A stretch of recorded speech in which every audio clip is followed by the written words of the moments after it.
Our steers officially left yesterday and headed to the processor. Let's start off by saying I know how a lot of people feel about this. I know that they can't imagine raising animals and then processing them for meat for their family and friends. It's honestly just part of what we do and something that we have become accustomed to.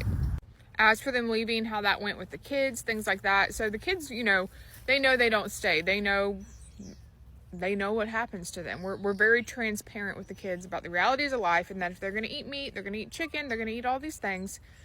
They have to understand the process of it.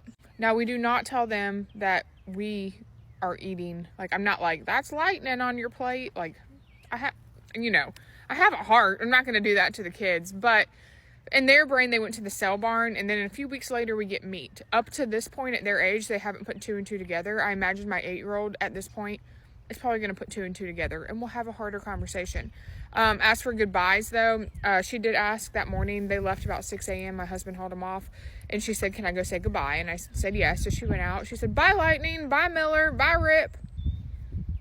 And that was it. There was not a tear. There was nothing. She said, see ya. My 5-year-old walked out later that day and said, there's only 2 cows, not 5. I said, yeah, they went. We sold them. She said, okay.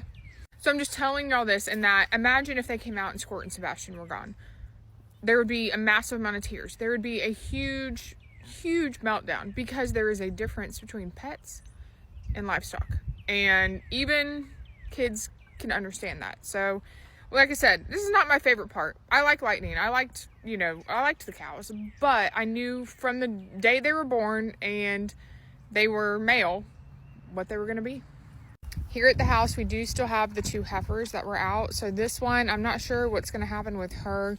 I imagine she's just going to get bred and live her life here. This one, though, my daughter picked out to be her show cow for this summer. On a lighter note, enjoy Gabby frolicking in the field, because that was a little sad.